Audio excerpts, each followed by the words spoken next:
Olá, pessoal, sejam bem-vindos a mais um episódio do nosso podcast, seu podcast de saúde mental. Eu sou a Rafa, sócia e cofundadora da Acolhe Terapias, e estou aqui hoje novamente com o meu sócio, Samir Abud. A gente vai falar de relacionamentos familiares, tretas familiares hoje. Não precisamos aliviar, vai ser treta familiar hoje, que chega muito aí para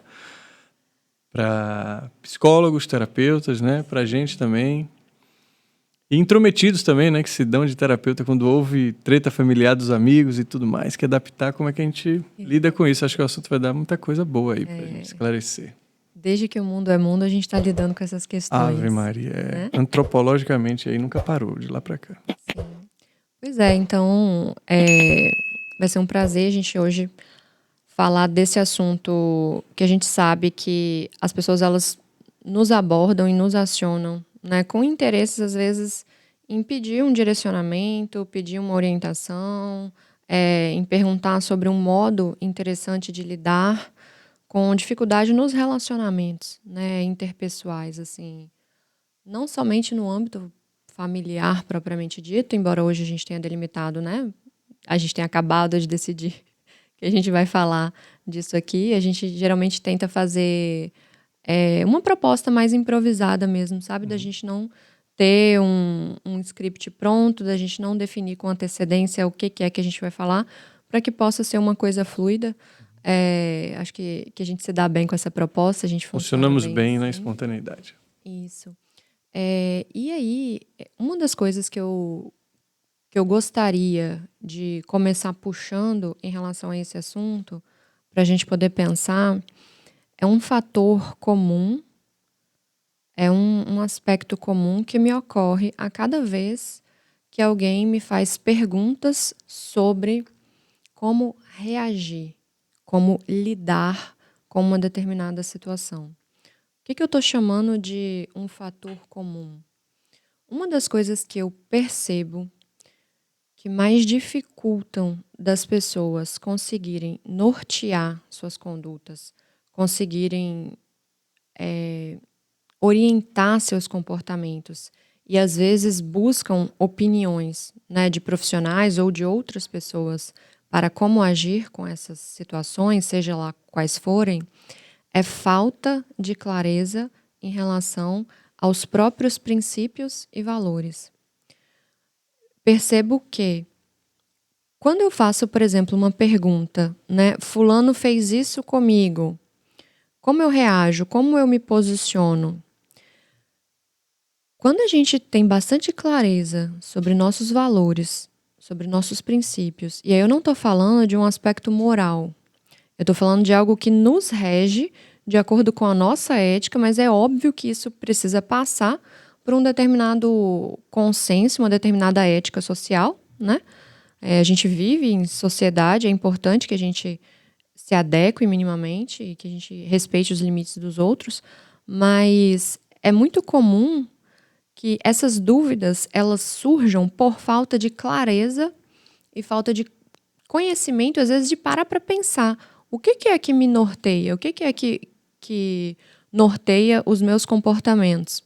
Se você tem uma reação aqui agora, seja uma reação que me interessa ou que não me interessa, uma reação positiva ou negativa de algo, eu tendo clareza do que é que me orienta, eu vou agir de acordo com isso. Eu vou reagir, eu vou me posicionar nas minhas relações em geral de acordo com os meus valores, de acordo com o que eu entendo que deve reger o meu comportamento. Mas eu vou dar uma de advogado diabo. Diga. Como é que a gente reage na hora que pega nas nossas dores emocionais, que normalmente as pessoas não conseguem conter e explodem? Tá entendendo? Porque na hora que a gente está com nossos valores morais, ou valores que nos regem, e estamos até planejando como reagir, de repente vem a mãe e fala assim, seu cabelo tá horrível, né? Ou então fala para o filho ali, não termine seu casamento porque é melhor para você ficar casado, ou seja lá o que for que agride ele. Eu acho que é nesse momento que as pessoas têm maior dificuldade, porque família é o tempo todo um querendo controlar o outro. E filho normalmente é o controlado, porque é o que recebe casa, comida e roupa lavada. E nessa hora, como é que você acha um equilíbrio entre morar naquela casa que muitas vezes já está opressora para você e conviver bem com essa toda hora tensão e defesa de alguém vai querer dizer o que eu tenho que fazer? Será que eu não posso ser livre aqui em casa? Eu acho que pelo menos é o que eu recebo muito, isso. Né? De não concordar com o que o outro faz ou fala ou até pensa sobre ele ou sobre o mundo. E ali, quanto maior o N dentro de casa, né? 1, 2, 3, 4, 5, família de 5, 6, 7, maior a dificuldade de você alinhar um todo. Como é que... Perfeito sua pergunta. Eu acho que aí a gente precisa acrescentar um outro ponto, mas ainda assim a gente vai permanecer consciente em relação a o que é que me orienta, né? Quais são os valores que me orientam de fato. Só que isso aí envolve principalmente outras habilidades. Isso aí vai envolver principalmente que a gente tenha autoconsciência. O que eu estou colocando agora, nesse momento, de uma forma bem discriminada mesmo, não muito técnica, né, dentro desse termo autoconsciência? Uma consciência sobre o nosso padrão de reação emocional. Isso é extremamente importante. Isso é extremamente importante para tudo na vida. Porque se eu não tenho consciência de geralmente como que eu reajo emocionalmente, isso vai interferir no meu trabalho, em todas as minhas relações e em mim, comigo mesma, né? Só impulso e em todos os lugares igual. Isso. Então, primeira coisa, o que dentro de autoconsciência? Eu preciso conhecer qual é o meu padrão de experiência e expressão emocional. Quando a gente pensa no campo das emoções, né? Quando a gente pensa, por exemplo, de você se afetar ali profundamente com algo, a gente está falando o quê? O que tecnicamente a gente coloca dentro da caixinha do afeto. Então, por exemplo, eu tenho cognições, que é uma caixinha, que seriam nossos pensamentos, nossas crenças. Eu tenho uma outra caixinha, que é a caixinha da personalidade, que ela é um pouquinho mais complexa. E eu tenho a caixinha, tenho outros também, né? Mas tenho a caixinha dos afetos, né? Dentro dessa caixinha da afetividade, é o que a gente entende que acontece de emoções, humor, sentimentos, né? Que seria uma mistura ali de cognições com emoções. Nossas emoções, elas precisam ser conhecidas principalmente em dois aspectos. Isso eu percebo que é algo que até, às vezes, os profissionais eles não se dão muito conta dessa diferença. Uma coisa é a experiência emocional, que é como eu sinto a ativação emocional. Outra coisa é a expressão emocional. O que o outro consegue perceber, aquilo que eu de fato expresso sobre o que eu sinto. Então são duas coisas diferentes. E onde eu percebo que às vezes rola bastante confusão e interpretação também equivocada das coisas. Isso acontece muito em relacionamentos amorosos também, assim. Fulano não sente nada, né?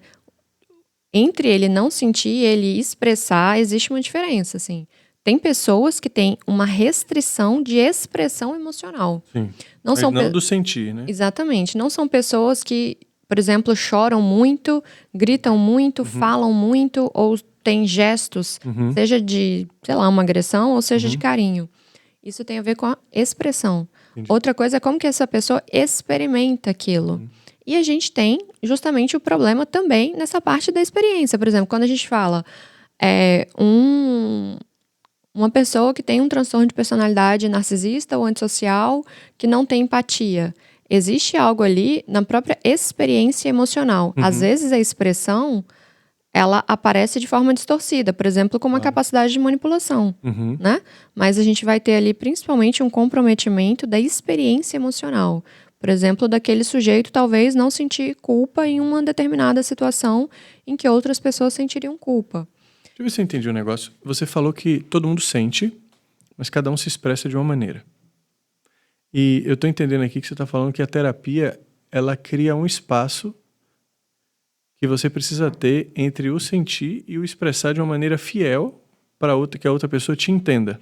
E que normalmente quando você não está consciente disso, esse espaço é tão pequeno que vira um sentimento e uma impulsão onde você já externa, muitas vezes com agressividade, o que você sente. Seria isso? Mais ou menos. Existem problemas no sentir também. Então, quando a gente fala em todo mundo sente, não, nem todo mundo sente. Como, por exemplo, esse exemplo que eu dei. A gente vai ter aí alguns transtornos de personalidade em que aquela pessoa ela não vai se ligar afetivamente aos outros. Em que, na própria experiência emocional, aonde a gente sente ali medo, raiva, alegria, aquela pessoa ela vai experimentar uma ausência desse sentimento.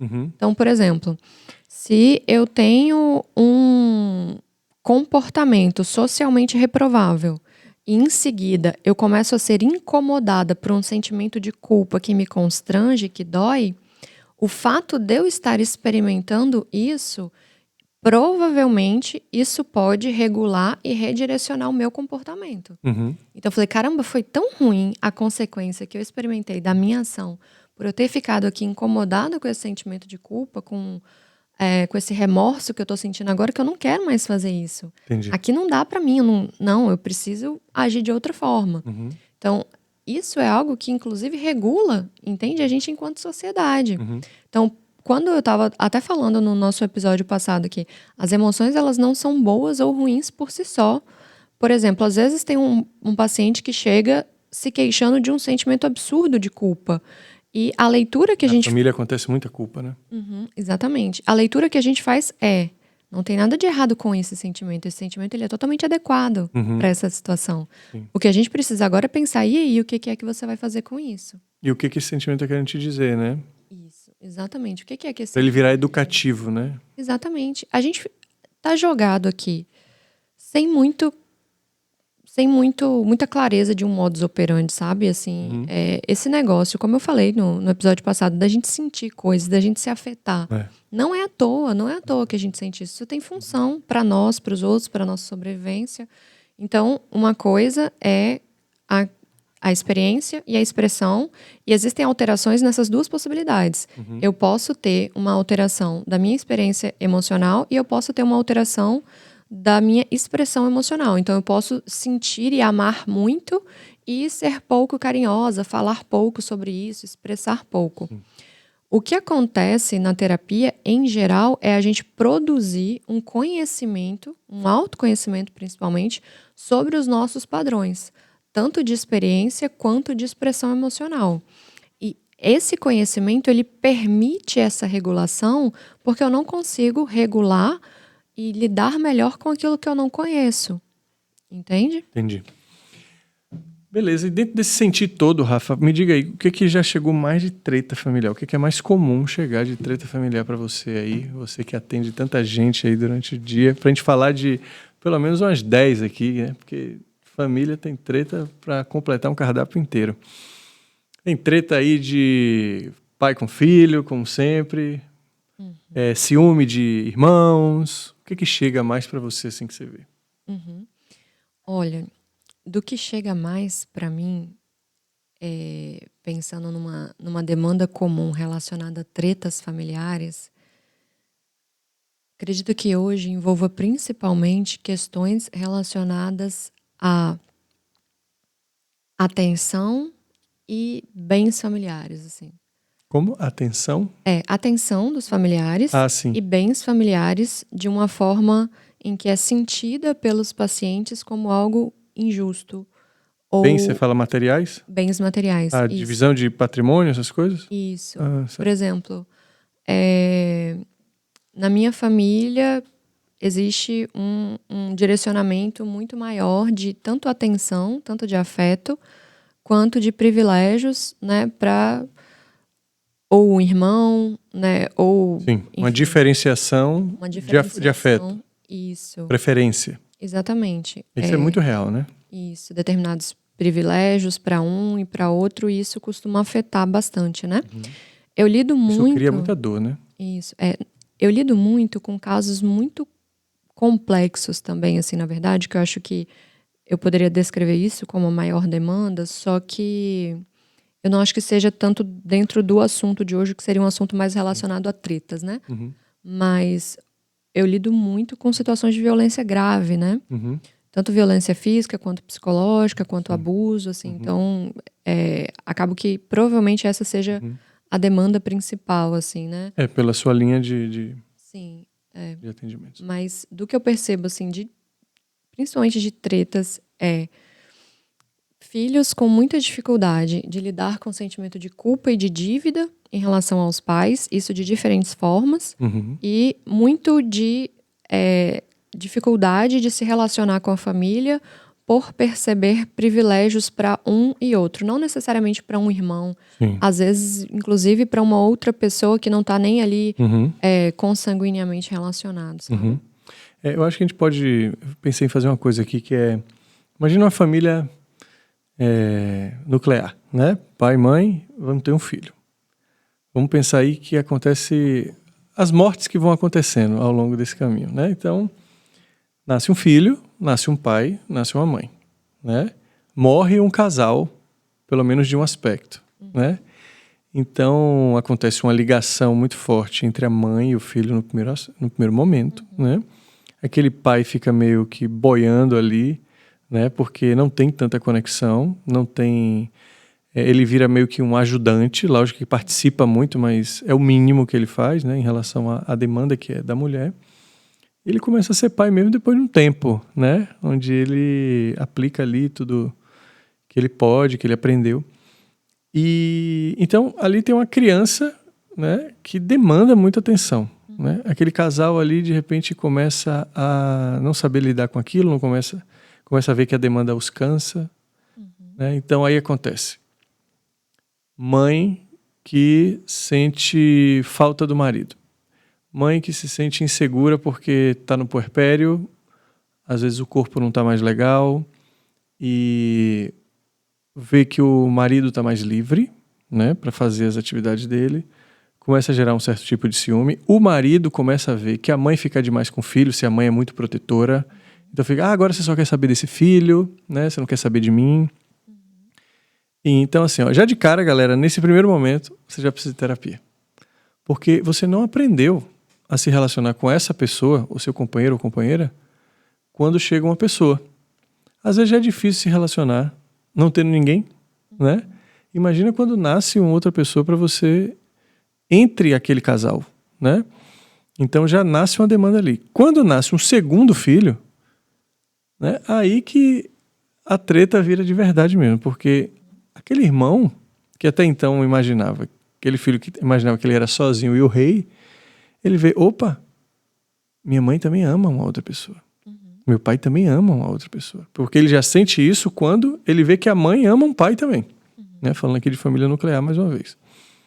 Ele fala, eu achava que ela era só minha, né? Porque a gente precisa entender que o indivíduo, né? Nossa espécie, ela tem o que... Não era nem de Freud isso, acho que ele nunca usou a palavra ego, mas o ego criado da criança, ele é imaturo. E ele não sabe lidar com aquilo que ele está vendo. Né? Então ele quer a máxima atenção para ele, a exclusiva atenção para ele, e a gente vai educando isso até a nossa vida adulta. Que se a gente não passar por essa escola educativa, a gente vai lá na frente pedir essa mesma atenção que nos faltou a um chefe. É assim que a gente fica o tempo inteiro mostrando alguma coisa que a gente fez, né? É assim que a gente fica querendo a atenção de um namorado na vida adulta, exclusiva também. Tudo isso é um reflexo dessa base familiar e da base familiar que desdobram todas as suas tretas para todas as áreas. Então, só por isso aí, essa investigação de qual é o seu lugar no sistema e aonde que o sistema te faltou ou até te deseducou, porque também atenção demais, né? Exclusividade demais, resignação demais para você, também te deseduca, porque ninguém vai conseguir fazer isso com você a vida inteira. Seu pai tem que trabalhar, sua mãe tem outras pessoas, tem uma vida social. E aí a gente vai surgir palavras como abandono, né? Por exemplo, um caso que chegou muito para mim ano passado. Mães que tiveram filhos com 16, 17 anos. Todos esses filhos nascem com uma dívida com essa mãe. Porque eles começam a entender que ela perdeu a vida por causa desse filho. Que esse filho entende que ele estragou a vida dessa mãe. Aqui, gente, eu estou falando aqui de poucas coisas que acontecem, mas Sim. que está no nosso cotidiano, para você ver o quanto isso nos afeta, e a gente também afeta os outros, né? Às vezes só com a nossa existência, né? Você que teve um irmão, uma irmã, né? De repente chegou uma outra pessoa, ninguém te disse nada. A presença já te afeta, porque muda A configuração. a configuração. E a cada mudança de configuração é um novo tempo para ter uma acomodação, para que aquele sistema rodar fluido. Então começa a rodar primeiro com um pouco de ruído, as catracas não se encaixam. Mas aí chega, às vezes, você está mais velho, chegou um namorado da filha, chegou uma namorada do filho, seja lá qual for a configuração, muda de novo. E é o tempo inteiro a gente nesse exercício de dinâmica. Isso aqui eu estou falando só para vocês entenderem a necessidade das terapias para que esse sistema familiar esteja em ordem, para que você conviva em paz, tá? Eu queria te fazer uma pergunta assim, Rafa. A gente pode até brincar disso, né? Eu faço uma pergunta para você, você faz uma para mim. Vamos fazer isso hoje? Vamos lá. Eu queria falar sobre culpa quando os filhos estão deixando a configuração original. Tá? Uma coisa que chega muito para mim, eu vejo dá muita discussão no meu perfil. Ontem mesmo chegou uma pergunta. Morro de culpa por estar saindo de casa para casar. Vou deixar minha mãe sozinha. Ou vou deixar de ser companhia da minha mãe ou do meu pai. Normalmente é da mãe, é filha com mãe que chega a isso. O que você poderia dizer para essas pessoas nesse sentido? Até como a terapia poderia ajudar elas, que elas não têm essa consciência. Às vezes elas querem expurgar essa culpa para ir sem culpa, o que eu acho que não é possível. De algum momento você leva alguma coisa, mas talvez você leve de uma forma um pouco mais consciente, um pouco mais arrumada, para que isso não vire um obstáculo para você amadurecer. Perfeito, assim, tem um tanto de desdobramentos, né, assim, para essa questão, para a gente pensar enquanto seres humanos adultos e maduros, né? Primeira coisa, em relação a essa questão do sentimento de culpa, a gente precisa, a princípio, compreender e quais são alguns aspectos chaves que a gente precisa compreender para fazer algo com esse sentimento de culpa. Primeira coisa é em relação ao que a gente chama do nosso self, o nosso autoconceito. Quando a gente constrói esses chamados self, né? Quando a gente está ali ao longo do nosso desenvolvimento, bem ali ainda no momento inicial da infância, em que a gente está construindo esse autoconceito, que são o quê? Ideias sobre nós, né? Isso não acontece de uma forma dissociada do social. Isso não acontece de uma forma à parte disso. Então, eu vou começar a criar ideias sobre mim em momentos que eu estou tentando pertencer ao mundo social, que eu estou tentando pertencer a uma determinada comunidade. Então, eu vou me ver de um determinado modo, né, a partir de mim, do meu organismo, das configurações ali colocadas, e eu vou começar a alimentar determinadas ideias sobre mim, até que eu construo, digamos assim, o que a gente chama de self, de autoconceito, talvez, né? E, em geral, as pessoas desconhecem isso, sabe? Elas desconhecem como que elas se veem, de fato. Como que elas têm ideias sobre elas. Quais são os conceitos que eu tenho daqueles arraigados mesmo. Eu não estou falando de uma leitura dos meus papéis. Eu não estou falando de eu gostar disso ou gostar daquilo. Estou falando de self. Estou falando de um negócio que o buraco é mais embaixo.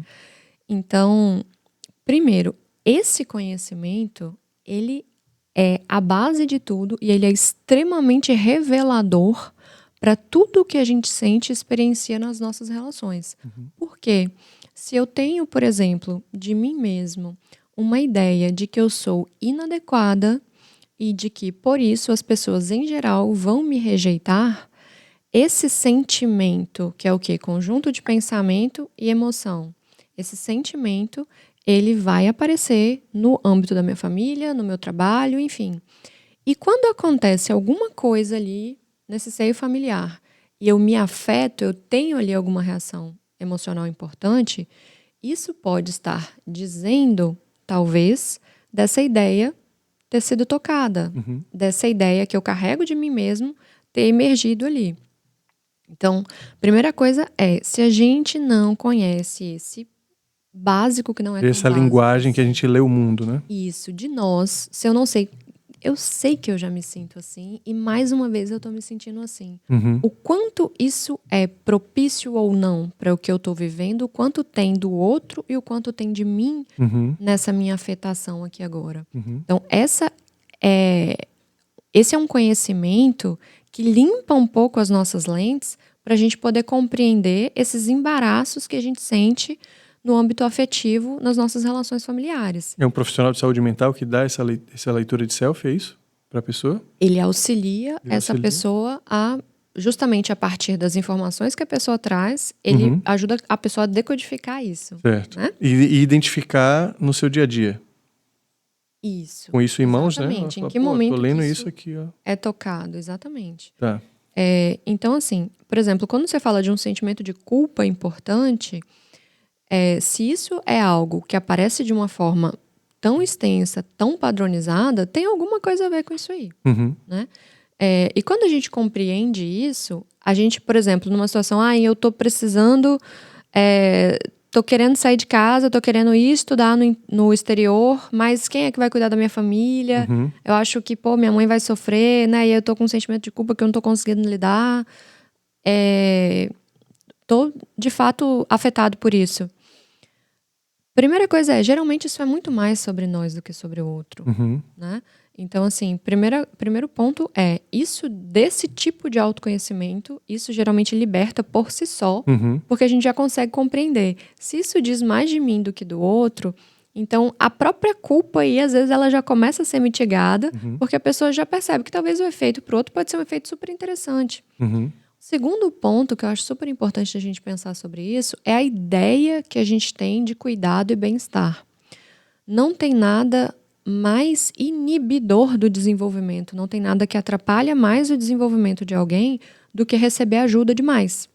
Não tem nada que prejudique mais uma pessoa de ser poupada de tudo e qualquer sofrimento, porque ela não desenvolve habilidade. Para a gente se desenvolver, a gente precisa de estar lidando com desafios e a dor é inerente a todos esses processos. Então, para, por exemplo, uma família conseguir ficar bem depois de uma reconfiguração, é cada um topando uma certa dor e uma certa perda. É cada um precisando lidar com seus incômodos. Enquanto tem alguém tentando tamponar ali o incômodo de cada um, tentando equilibrar pratos, aquela outra pessoa, ela pode estar ok, tá super legal, que ela não tá tendo que lidar com uma determinada dor, por exemplo, de ver um filho saindo de casa. Mas ela também não está desenvolvendo habilidade para poder lidar com essa situação. Ela também não está podendo se ver de caramba, refiz minha vida aqui, né? Assim, tomei um outro rumo mais interessante, estou lidando melhor com isso, estou lidando melhor com esse aspecto da maternidade, com a minha vida pessoal também. Então, a gente às vezes tem uma ideia de cuidado do outro, que é um tipo de cuidado muito baseado em poupar o outro do sofrimento, e isso, no longo prazo, não é interessante, né? Fica todo mundo meio atrofiado emocionalmente, né? Acho que essa é a palavra, assim, todo mundo meio atrofiado. Me parece. Você não trabalha, né? Igual a musculação. Não trabalha o músculo, ele atrofia.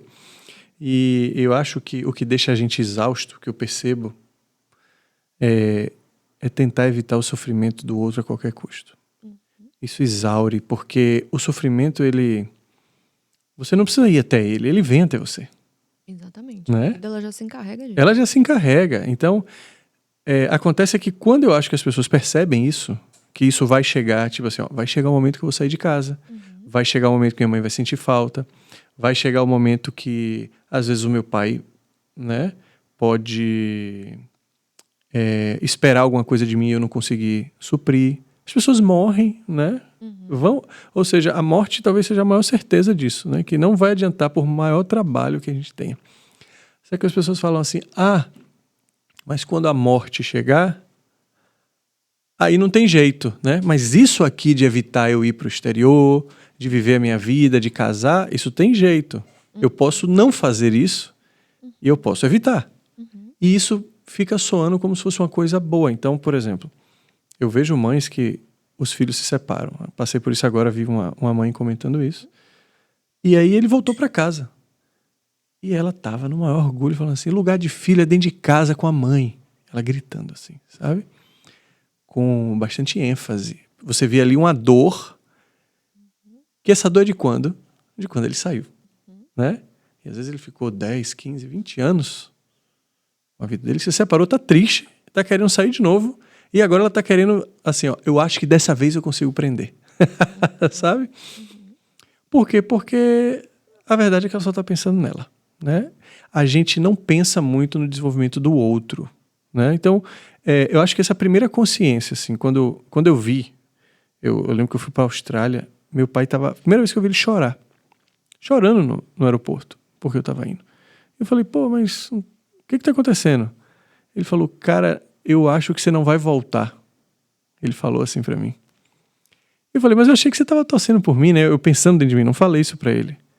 Eu falei, cara, não chora ainda que o filme não acabou. Vamos ver o que é. Minha mãe, que eu achei que fosse desabar, tava ali firme, né? Porque ela não queria, minha mãe não gosta de saber que ela tá causando sofrimento ao outro pra que o outro não desista. Porque ela tem uma consciência de que eu sei que aquilo é certo, eu vou dar conta de sentir isso aqui pra libertar ele. Mas nem toda a família, principalmente os pais, tem essa consciência emocional de tipo assim, qual o meu papel aqui? Que eu tenho que dar conta e que naturalmente, se meu filho quiser ser livre, ele vai me afetar, né? Porque o amor da gente é muito ligado à posse. Eu acho que isso é um problema, foi a forma como a gente falou. Então é meu filho, é meu amor, né? É meu namorado. E a real é que não é, né? Não é para isso que você faz. Então, se fazem isso, já estão fazendo com o motivo errado. E isso vai ser cobrado um dia, né? Porque, assim, a gente fica falando muito assim, amor verdadeiro. O que é amor verdadeiro? A mãe com filho, né? O que a gente ouve muito de amor verdadeiro. Mas, assim, independente de quem com quem, o amor verdadeiro é quando você tá querendo que a pessoa seja feliz e, acima de tudo, livre, né? E só por eu estar querendo fazer isso aí, eu tenho que perguntar a ela e legitimar ela o que te faz feliz. Porque talvez não seja do meu lado, talvez não seja na minha casa, talvez não seja comigo o tempo todo. Né? Mas deixa eu perguntar a você o que você quer. Para além de mim. Para além de mim. Pronto, perfeito. Perfeito, assim. Uma coisa que eu estava pensando aqui, enquanto você estava dizendo, né, dessa mãe com essa fala tão enfática, assim, que bonito, né, de ver essa expressão, assim. O que acontece é que eu acho que, falando do outro lado agora, né, não do lado de quem tá ali talvez com esse sentimento de culpa, mas do outro lado, por exemplo, dessa mãe que tá ali querendo que o filho, né, esteja em casa porque o lugar de filho é em casa. Aí a gente precisa dar uma apertada e dar uma espremida para ver o que é que sai, né? Porque não tô de forma alguma querendo tirar a nobreza dessa função, né? Principalmente dessa que talvez seja a função mais nobre que exista, que é de fato de ser mãe, da maternidade em si. Então, de forma alguma quero tirar a nobreza dessa função, com o que eu vou dizer agora, mas não posso deixar de dizer que cuidar do outro, né? E a função de mãe é algo que passa primordialmente por isso, né? Por ter que tirar a atenção de si mesmo e da própria vida para poder cuidar e colocar a atenção no outro, sabe? Por exemplo, o meu trabalho é algo que, em uma determinada medida, passa por isso e eu percebo e fico atenta a isso o tempo inteiro. Por exemplo, às vezes eu tô com alguma questão pessoal que tá me incomodando e como que eu começo a ligar minha antena assim de que, ó, presta atenção nisso aí, hein? entre um atendimento e outro, quando o atendimento do paciente acaba, eu fico com um certo pesar. Assim, eu sinto, tipo, finalizei aqui o atendimento agora, eu falo, bateu um incômodo aqui, e aí eu já tô desejando iniciar o próximo atendimento desse outro paciente. Eu tava ali cumprindo uma função de colocar atenção fora, né? Uhum. Uma atenção externa à minha vida, ao meu corpo, e tentando, de fato, ajudar uma outra pessoa. Quando eu tô sendo mãe, por exemplo, né? E aí eu tô cuidando ali de uma criança, de um filho, de um adulto, eu tô naquele momento tirando a minha atenção de mim, do meu corpo, do meu organismo, da minha vida, né? Em alguma medida, e eu estou colocando isso sobre o outro. Sim. E isso pode ser apaziguador, mesmo sendo aterrorizante. Uhum. Então, isso pode estar cumprindo uma função justamente daquela pessoa não precisar lidar, talvez, com o que ela não gosta na vida dela. Ou dela não precisar colocar atenção naquilo que na própria vida a incomoda. Como eu citei o meu exemplo aqui, né? Que eu gosto sempre de me colocar na jogada para não ficar falando só dos outros. Assim. Às vezes eu falei, rapaz, o que é que tá ruim? Que eu tô querendo mais cuidar dos meus pacientes do que de mim. Sim. Que nesse ato de uma sessão e outra me vem esse mal-estar. Uhum. O que é que na minha vida não tá legal e eu tô me sentindo aliviada quando eu coloco a minha atenção na vida de uma outra pessoa. Uhum. E isso é muito frequente com pessoas que cuidam de outras pessoas, sabe? Às vezes a escolha de um animal passa por isso. Eu tô tão angustiada de ter que ficar olhando pra minha vida o tempo inteiro que eu quero ou ter um ou mais animais nesse momento, ou filhos, ou enfim, outras pessoas. Não tô dizendo que isso seja ruim, né? Às vezes é um modo de lidar que pode ser super interessante. Mas a questão é a gente compreender o que é que tá pegando ali, né? Até pra gente não meter os pés pelas mãos. Então, às vezes, essa necessidade de cuidado do outro de uma forma tão massiva é um modo de eu conseguir não olhar pra minha vida. De eu conseguir não me deparar com o fato de que talvez eu não gosto da forma como a minha vida está configurada, eu não estou talvez feliz com alguma área específica, eu não estou a fim de cuidar da minha saúde porque é chato cuidar da saúde, então é melhor eu colocar atenção, né, na vida de um outro. E é importante também quando os filhos em questão conseguem perceber isso, conseguem perceber que talvez eu receba tanto cuidado, sabe? Porque para essa pessoa pode estar difícil de cuidar da própria vida. Ou pode não ser interessante cuidar da própria vida. E talvez, se ela tiver que se deparar com isso, mesmo através da dor, pode ser mais interessante para ela. Claro. Entende? Eu gosto muito daquele ciclo que diz tempos difíceis fazem pessoas fortes, né? Pessoas fortes fazem tempos fáceis fazem pessoas fracas. Pessoas fracas, tempos difíceis. Eu gosto muito de olhar isso no aspecto da criação dos filhos, né?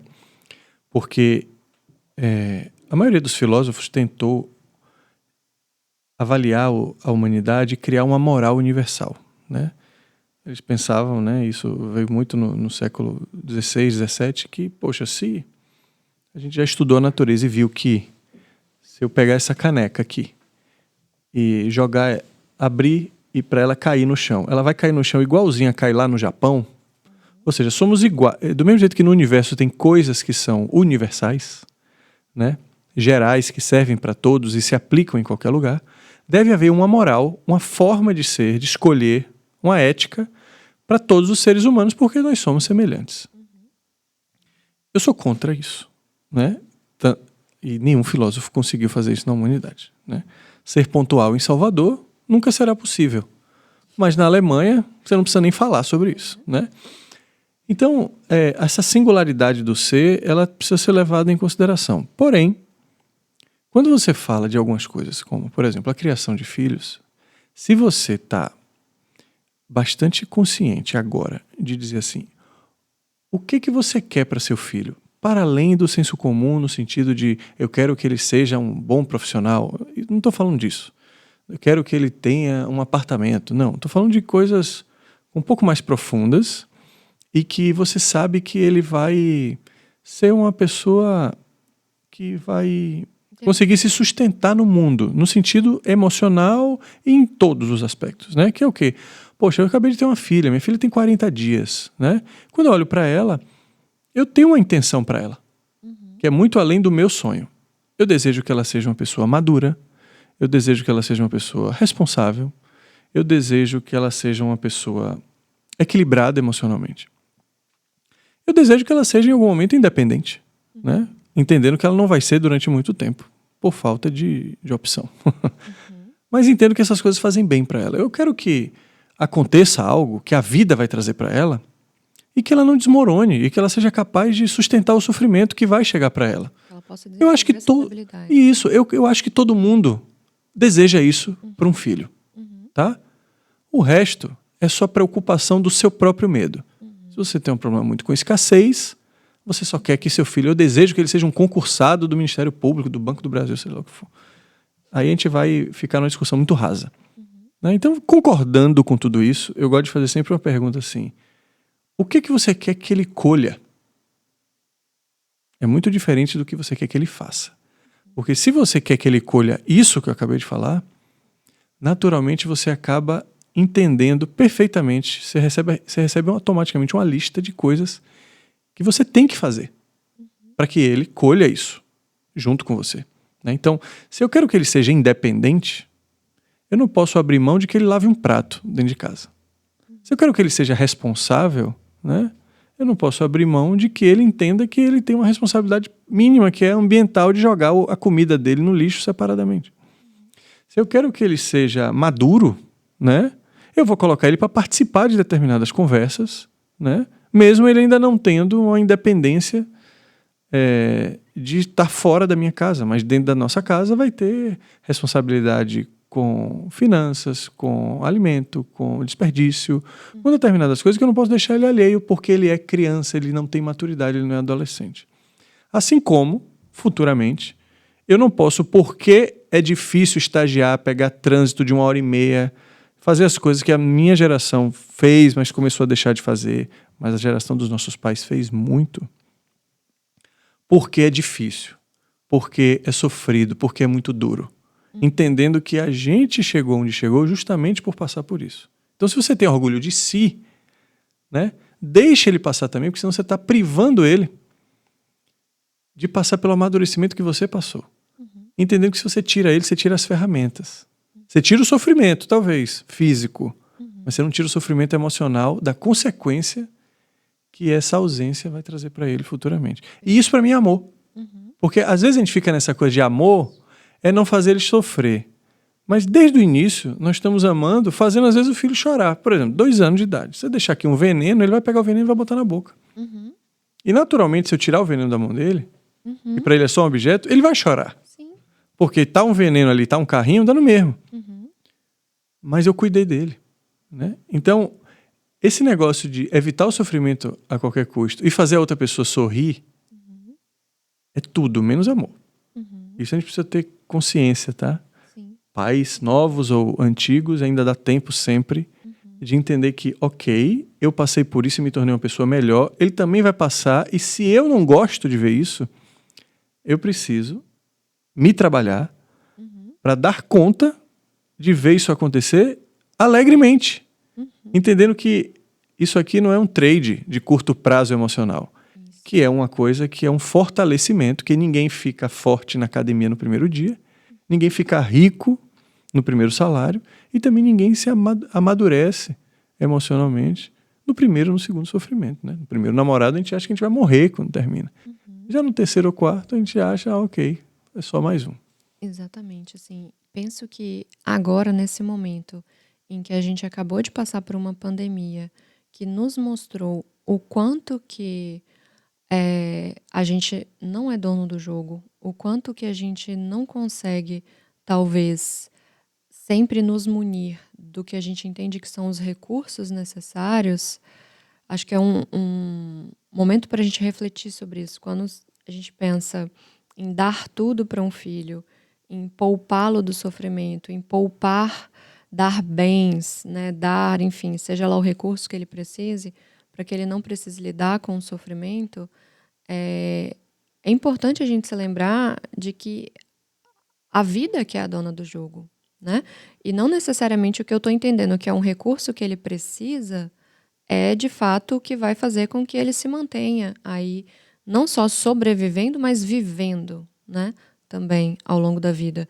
E eu acho que essa é a diferença em relação a poder propiciar uma zona de desenvolvimento, poder propiciar que essa pessoa precise lidar com situações difíceis, precise tolerar isso, de não tentar a todo e qualquer custo poupá-lo, porque mais do que ficar dando recursos para que ele não lide com o mal-estar, é ele poder desenvolver, em termos inclusive de habilidades pessoais e interpessoais, para poder dar o jeito dele, seja lá de frente com o desafio que ele tiver naquele momento. Então, o dinheiro, né?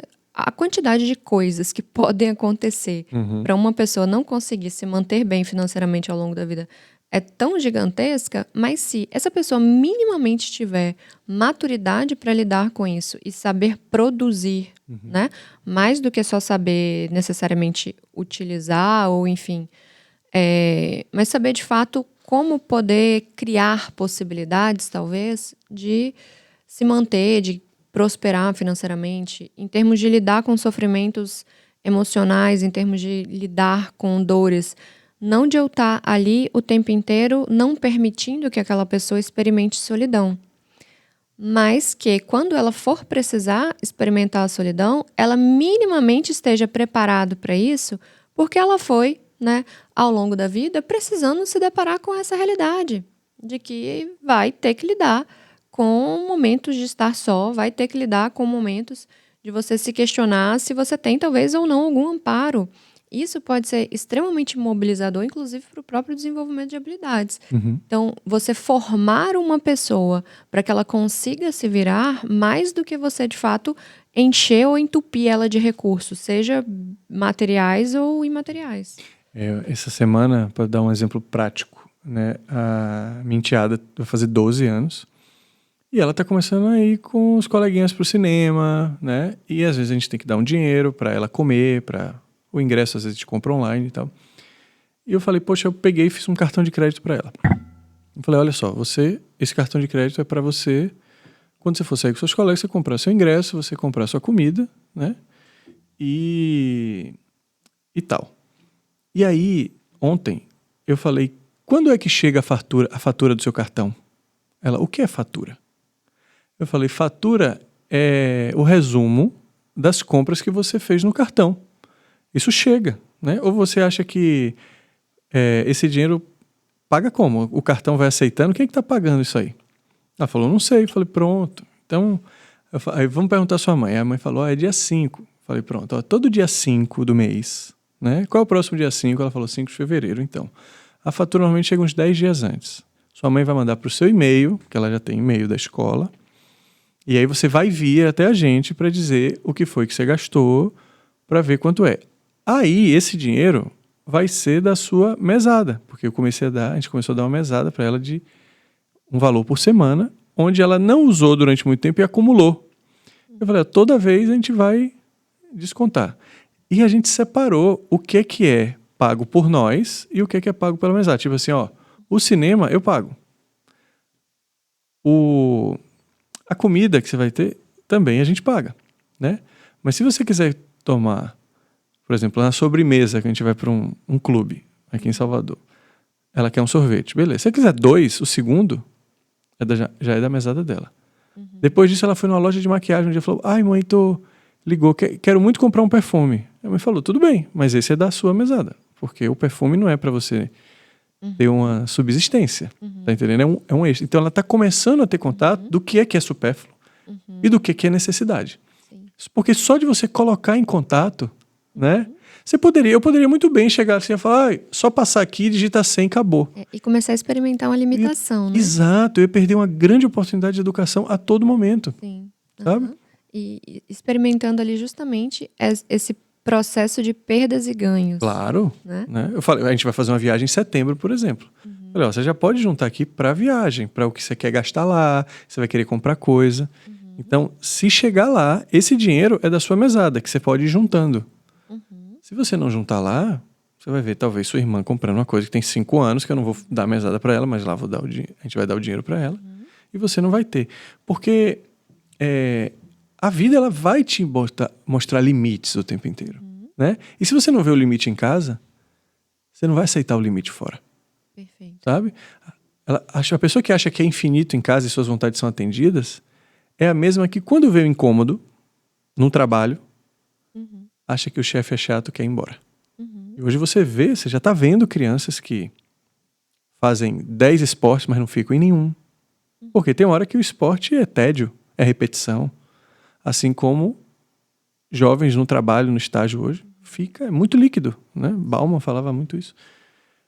Eu tô aqui, mas amanhã eu não tô. Porque me incomodou, eu não sei o que é incômodo. Eu não aprendi em casa, né?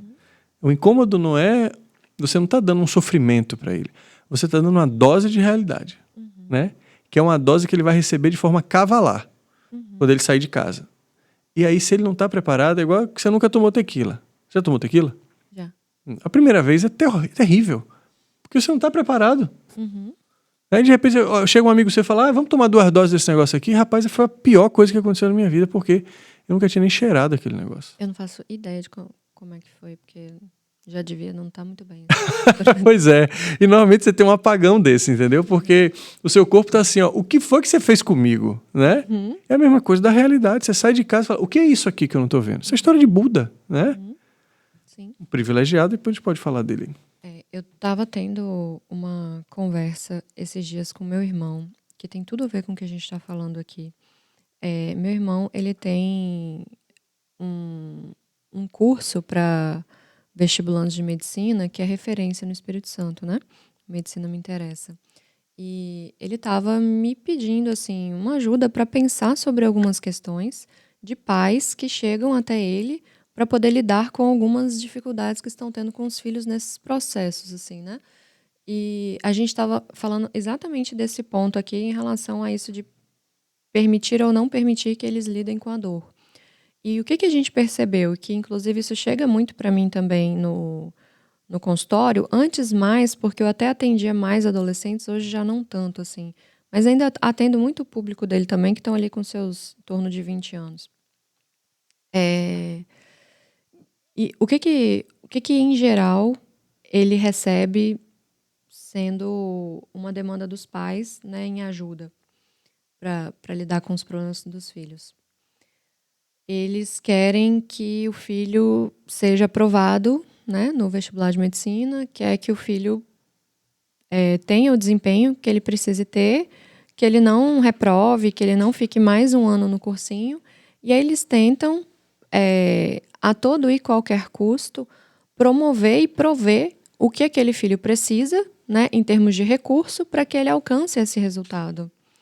E aí, quando vem a frustração? Quando eles percebem que esse resultado não está chegando ou que esse desempenho que eles esperam não está acontecendo. E o que a gente estava conversando, assim, que como que às vezes as famílias ficam com alguns pontos cegos mesmo. De eu estou indo por um caminho, não está funcionando, e eu não consigo entender que essa estratégia não deve ser uma boa estratégia, né? Então, talvez eu vá precisar de mudar. O que eu estou querendo dizer com isso? Por exemplo, eu fiz tudo o que ele precisava, eu comprei todas as apostilas, eu paguei os melhores cursos, eu dei um carro, ele tem tudo que ele precisa, ele não precisa se preocupar com contas. Enfim, tudo o que ele precisa em termos... Eu pago psicólogo, eu pago isso, eu pago mentoria e tal, e ainda assim ele não está querendo estudar. E o que os pais tentam fazer? Eu preciso de uma solução rápida para que ele não perca o ano. Eu preciso de uma solução rápida para que ele não fique reprovado novamente, porque senão ele vai ficar triste e ele vai ficar desestimulado, e aí é que ele não vai mesmo conseguir passar. O que a gente estava conversando, que eu achei que foi super interessante, a natureza não dá saltos. Então, essa história de buscar um atalho, uma hora a conta chega. Quando a gente pensa em oferecer todos os recursos para uma pessoa, para que ela tenha um desempenho, a gente está isolando ela de um dos fatores que é o mais mobilizador de desempenho, que é o quê?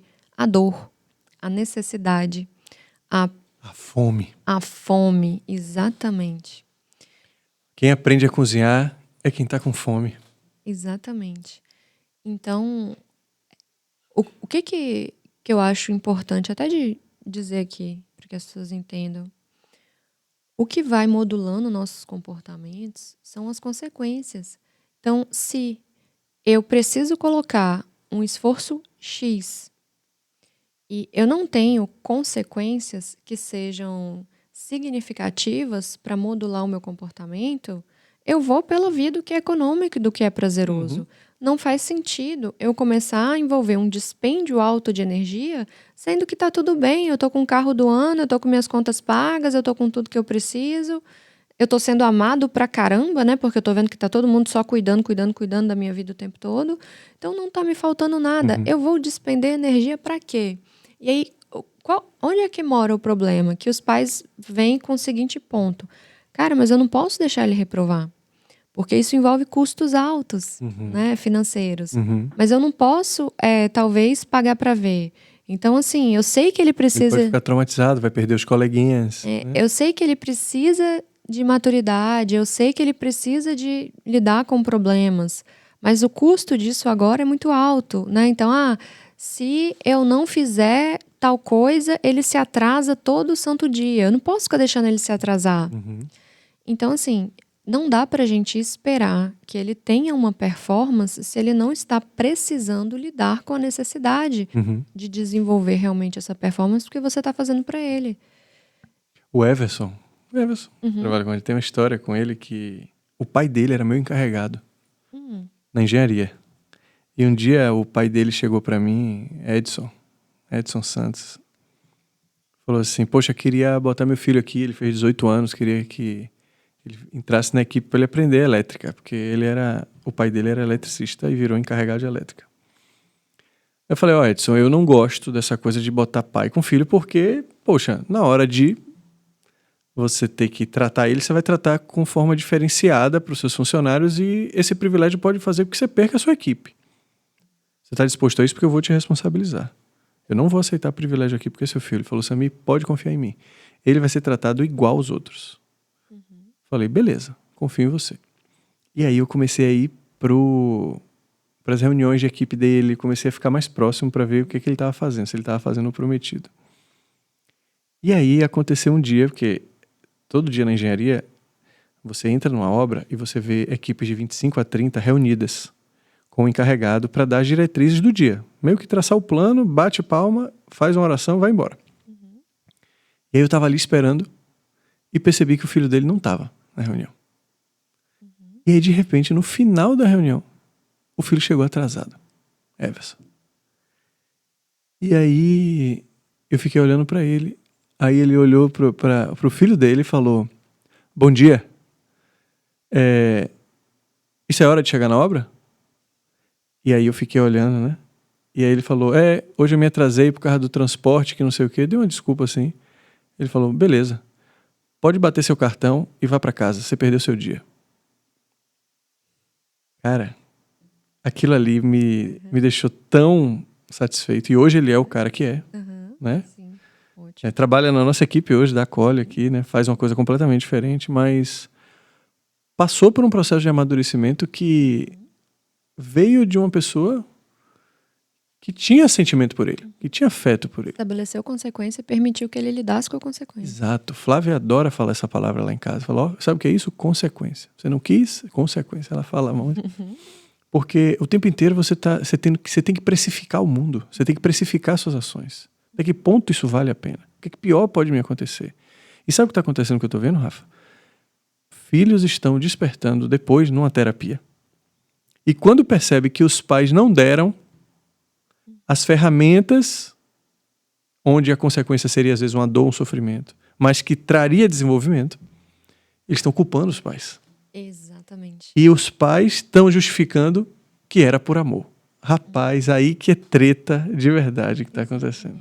E isso, a gente que é terapeuta, a gente brinca dizendo isso, né? Que os filhos, né, enfim, as pessoas, elas vão para a terapia e elas vão se queixar dos seus pais. eles tendo, né, seja porque acertaram demasiadamente, ou seja porque eles leem, né, que erraram muito, assim. E eu vivo exatamente isso que você está dizendo, assim. Quantas vezes eu já ouvi de alguns pacientes, meus pais não estão permitindo que eu lide com as consequências, então eles estão, de fato, não permitindo que eu me desenvolva. Isso é muito importante, porque se você tiver consciência, cara, é você, com a sua camisa de força, que vai ter que se libertar. Não vai vir ninguém abrir o cadeado para você, para te autorizar a ser livre. Eu tive que fazer minha briga. Minha história de transformação pessoal é assim. A da maioria das pessoas que eu lia biografias, admirava, ou até pessoas que eu vi em processos de transformação, em atendimentos, vivências, eram pessoas que se conscientizaram de que ou eu vou fazer isso aqui, ou eu vou sempre ser tratado como filhinho da mamãe, né? Eu vou ser tratado como... E na sistêmica é clássico, assim. Outro dia eu vi um negócio de uma seguidora, e ela falou assim, a minha terapeuta disse a mesma coisa que você tinha falado pra mim, mas que eu só consegui ouvir 2 anos depois, que ela disse que parou de me seguir quando eu disse isso. Eu falei, filhinha de papai não casa. Filhinha de papai não se desenvolve profissionalmente. O primeiro gesto de maturidade que você tem que ter é sair de casa, porque ela então dizia que ela era independente, não sei o que, arrotava isso aos 4 cantos. Ela tinha casa, comida e roupa lavada dentro da casa dos pais, entendeu? Então, ela não... E aí ela queria achar o desenvolvimento dela fora. Para que mesmo dentro de casa, ela por que eu não arranjo um namorado? Por que ninguém me quer? Então, a gente não entende que essa linguagem da atrofia que a gente falou, a gente está comunicando alguma coisa a alguém. A gente está comunicando ao mundo o tempo inteiro. Quando a gente tem determinadas ações. Se você sai com uma pessoa e depois você vai pegar ela em casa, né? Ela, sei lá, com 33 anos, né? Como era o caso dessa menina. E aí o ficante ou alguma coisa, vai buscar ela na casa dos pais. Ele tá entendendo alguma coisa. Isso é uma comunicação. Sim. Se ele vai buscar na casa dela, ela tá com a chave da casa dela, entrando lá. Se ele convida ela para casa... É outra comunicação, ele está entendendo, tô lidando com uma mulher, né? Não com a filha. Então, a gente não entende que as coisas estão totalmente relacionadas. E começa dentro do seio familiar. Se você é uma filha, normalmente, outro dia eu ouvi um negócio massa, assim, ó, ninguém tá solteiro. Não existe pessoa solteira. Sabe por que isso? Já ouviu isso?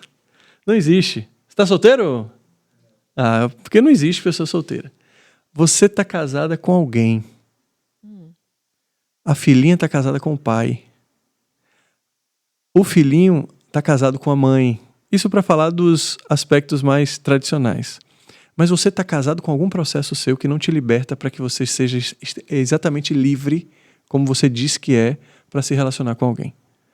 Existe algo sempre no seu passado que te aprisiona, que cria um elo emocional, onde às vezes até a forma que você fala... Já viu uma pessoa que sai com um novo pretendente e só fala do ex? Tá casada com o ex, sabe? Aí o cara chega ali, a mulher só falou do ex, sei o quê, já fica com medo de se relacionar. E isso tá acontecendo o tempo inteiro.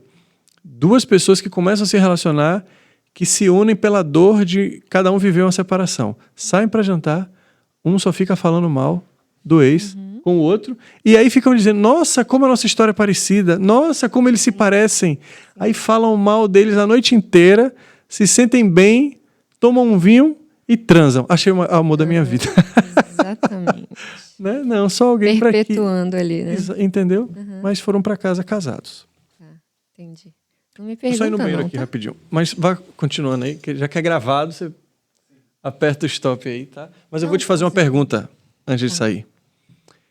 Rafa, eu queria perguntar sobre sogra e nora. Eita! Essa é boa, né? Porque eu nunca vi... Você já viu? Genro com sogro é chope, né? Futebol. Eu nunca vi... É difícil ter queixa. É difícil ter queixa. Pelo menos nunca chegou pra mim. Agora, nora com sogra, meu amigo. Tem alguma coisa aí que terapeuticamente, psicologicamente, sistemicamente...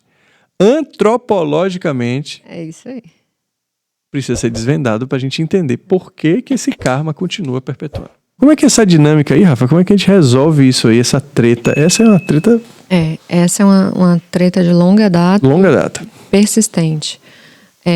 Como você falou, acho que tem algo aí do feminino, né? Tem algo aí que é das relações das mulheres entre si mesmo. As mulheres têm uma dificuldade de se relacionarem, de não competir, de não disputar, assim. Que é claro que os homens têm isso da disputa, obviamente, também, só que é bem diferente, né?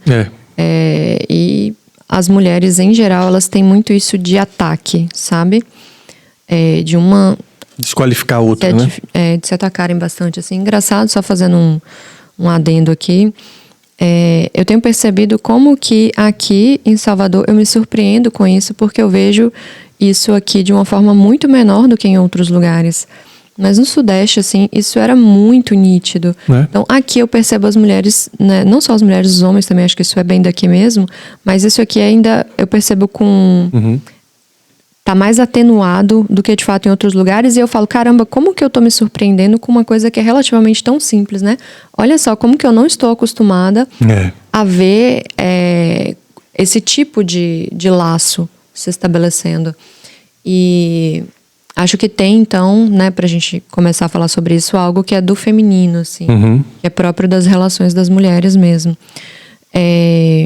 Mas uma coisa que eu percebo que geralmente causa alguns dos embaraços é se confundirem ou se perderem de ambas as partes em relação à função do cuidado. Percebo que esses dois postos, né, de mãe e de mulher, de algum homem, até pela forma como as coisas são colocadas na nossa cultura, em que uma mulher deve se relacionar com um homem, acaba sendo meio que um mãe 2.0, né? Isso é ensinado, assim. Eu ouvi demais mesmo isso, assim. Minha mãe, com certeza, ela vai escutar e ela vai brigar comigo depois do que eu vou dizer, mas eu já ouvi muito isso,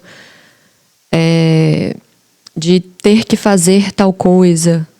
Por exemplo, eu me lembro uma situação, assim, de um ex-namorado em que estava com uma dificuldade lá pro almoço e tal, no trabalho, e aí ela estava sabendo do que, enfim, de como é que a gente estava lidando ali para tentar resolver, e aí ela fez um questionamento assim, né, tipo, precisa ajudar, você não tá preocupada, ele ainda não comeu, alguma coisa nesse sentido, ele não vai morrer desnutrido por causa do almoço, né? Então, assim, sei lá, ele se vira, na hora que bater a fome, ele vai, enfim, fazer o que precisar. Ela acha que tá entregando a alguém não confiável. A altura dela, é isso? A minha mãe, no caso, me questionando isso. sobre justamente eu fazer um determinado gesto nesse sentido, né? E eu não sou assim, né? Ela me questiona bastante, assim, ela briga bastante comigo e geralmente ela toma o outro partido, né? Porque ela sabe que eu não sou de fazer muito essas coisas. E eu não sou de me preocupar também com isso, né? Acho que eu nunca gostei muito que ficasse me cerceando o tempo todo, e então eu também não faço isso pelos outros, você almoçou, sei lá, você almoçou, você é adulto, se não tiver almoçado, na hora que a fome bater, você compra, não é seu, não tem nada com isso. Então, enfim, esse tipo de preocupação, assim, eu acho que não dá, pra mim não dá, né? Eu vou tentar ajudar de outras formas, mas não com isso. Só que na nossa cultura é ensinado que precisa ser desse jeito. Então a gente aprende que uma boa mulher é aquela que vai, inclusive, cuidar da alimentação, né, do homem, aquela que vai fazer, sei lá, a comida para ele. E aí não dá. Então isso já desqualifica um pouco o papel de mulher, né, de ser ou não ser uma boa mulher. Então, a cultura, ela ensina que ser esposa é ser mãe 2.0. Você tem que substituir essa mãe para ficar fazendo ali agradinhos para essa pessoa, né? Que deve ser muito, sei lá, deve ter todos os membros amputados, alguma coisa assim, que não pode se virar. E você acha que essa própria sogra terceiriza essa mãe 2.0 e quer formar essa mãe 2.0 a nora? Tá, já que é pra tretar, né? Eu acho que quando é conveniente, sim. É porque parece que elas olham a nora como... Ela não está à altura de cuidar da minha preciosidade. Né? E quando ela vê qualquer ato de... às vezes tem uma rusga na frente da sogra, né? Alguma coisa. Fala, ih, ó, meu filho, não sei, mas essa menina, né? Aí começa a cercar. Do mesmo jeito que faz com as amigas, às vezes. Sim, eu percebo que quando é conveniente, assim, tipo, esse lastro da competição aparece, né? E aí há uma desqualificação da mulher, né? A mulher não está fazendo tanto. Ela devia fazer isso, ela devia ser melhor naquilo. Ela devia ser como eu. Ela devia ser como eu. E tem o outro lado também, que eu acho que na verdade é somente o outro lado da mesma moeda, que é de, às vezes, validar que esse é o lugar, mas talvez porque faz demais, e aí ela sente que ela está perdendo um pouco desse espaço de ser a cuidadora.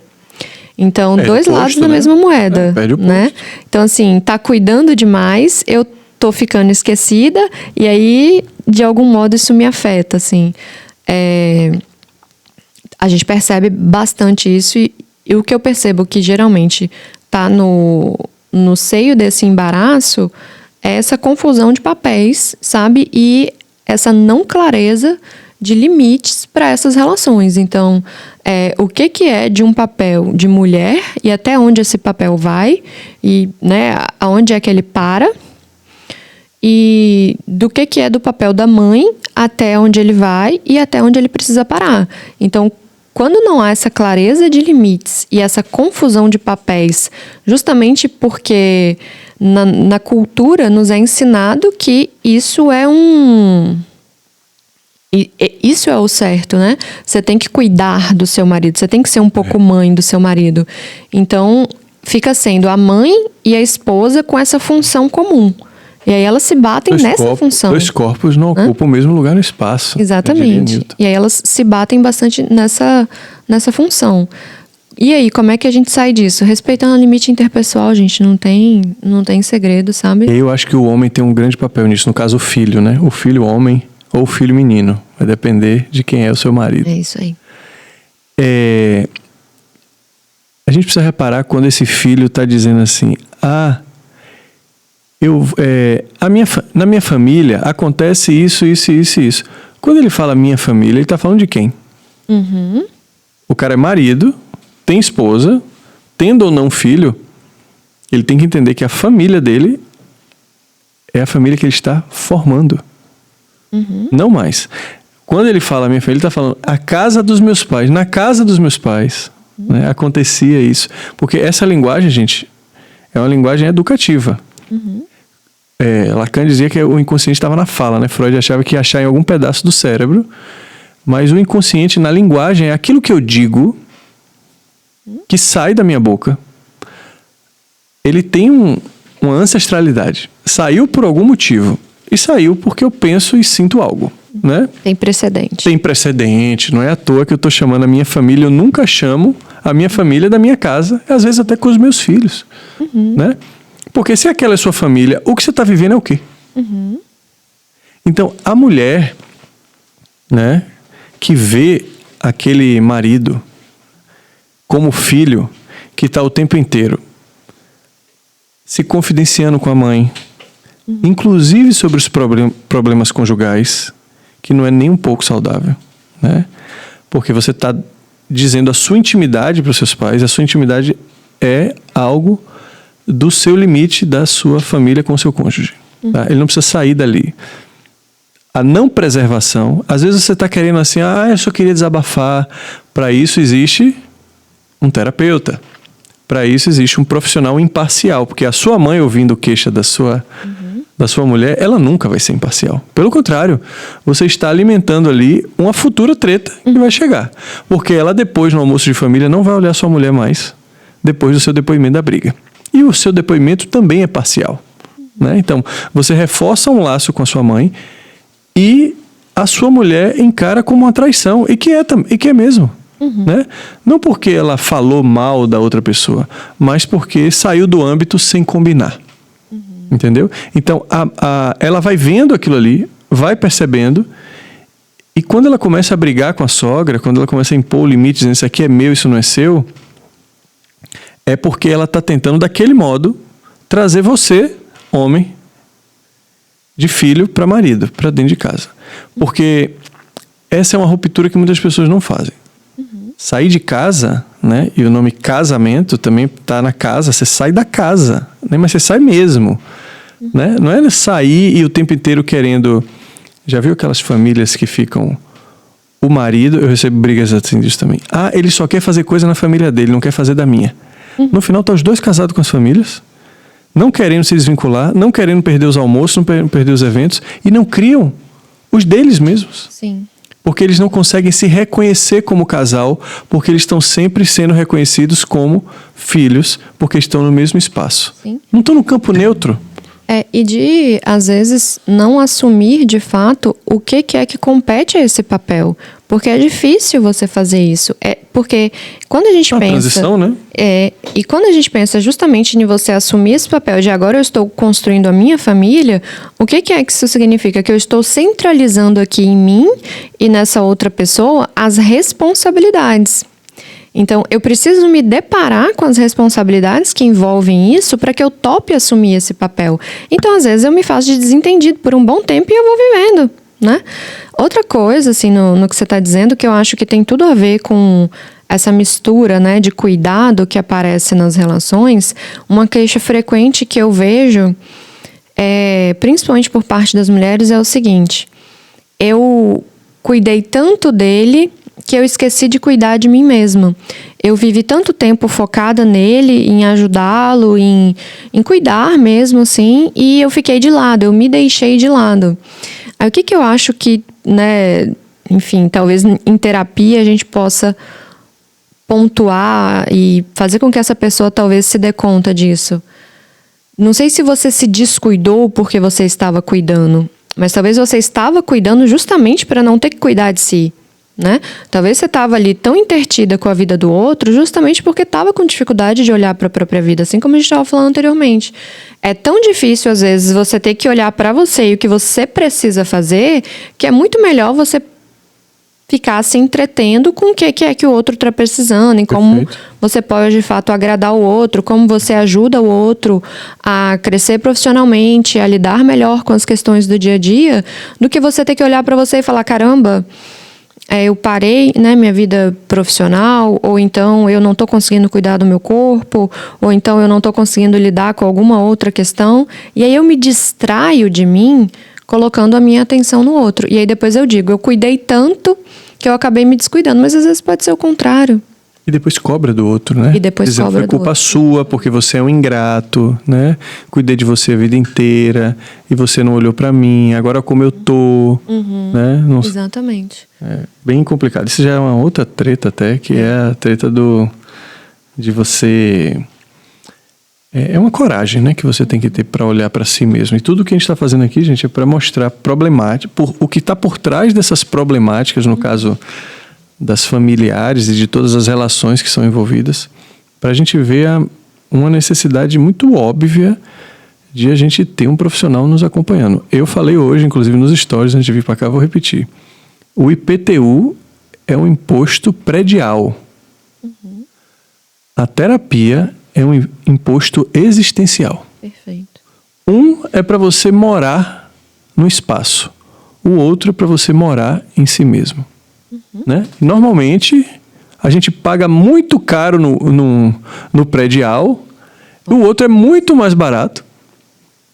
E a gente olha um como custo e outro como investimento. Né? Então, está tudo invertido nesse lugar. Se a gente não entender, né, que a gente vai morar em nós mesmos para sempre, e casas a gente vai mudar ao longo da vida, muitas vezes, né?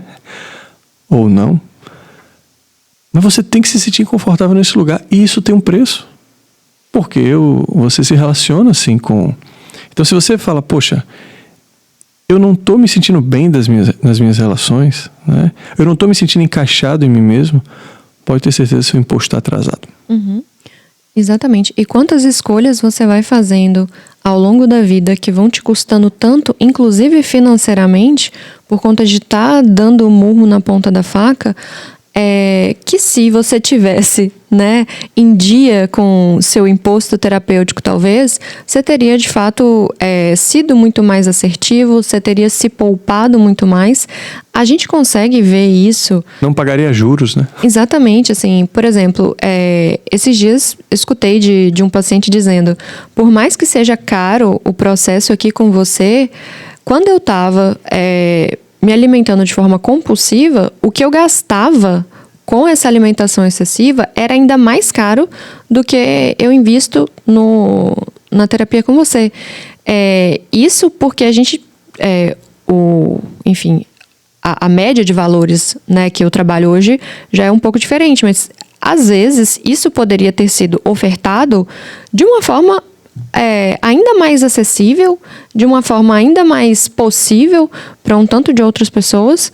E é uma questão de você estar numa determinada direção com muito mais clareza, seja profissional, seja de vida pessoal. Envolve gastos, como é que você geralmente gasta. Tem mulher, por exemplo, que compra compulsivamente, não necessariamente se alimenta compulsivamente. Homens também. Homens que têm, né, uma impulsividade importante em relação ao uso de substâncias, que tem uma série de gastos relacionados a mercado financeiro de uma forma bem impulsiva e bem delicada, e de tantas outras coisas mais, em que, se a gente for parar para pensar um pouco mais de clareza, um pouco mais de autoconhecimento, você teria se poupado tanto tempo e tanto dinheiro que é surreal. É impressionante. Não é lógico. Exatamente. Não é por isso que eu acho que não é pelo dinheiro em si, pela matéria. É a coragem de investigar. É a coragem de tocar em pontos um pouco delicados e que fazem a gente ir num lugar que vai ter que passar por um renascimento, né? Porque todo mundo quer renascer, mas poucos estão dispostos a morrer. Todo mundo quer. Se você falar assim, eu queria me transformar, eu queria renascer, eu queria me reinventar. Mas você fala assim, tá bom, o preço disso é uma morte. Como assim morte, Samir? A morte daquela pessoa que mora dentro de você, que acha que sabe onde a felicidade está. Que se você questionar ela, ela morre. Né? Porque você não abre mão, você está aqui, ó. Só não, é aqui o caminho, é aqui o caminho. E aí a sua vida simplesmente não está boa. E você não vai questionar isso? Sim. Uma vez eu estava lendo depoimentos de homens, né, de comportamento machista, por exemplo, que tem muito em família. Você vê famílias onde os homens prosperam, a mulher não prospera.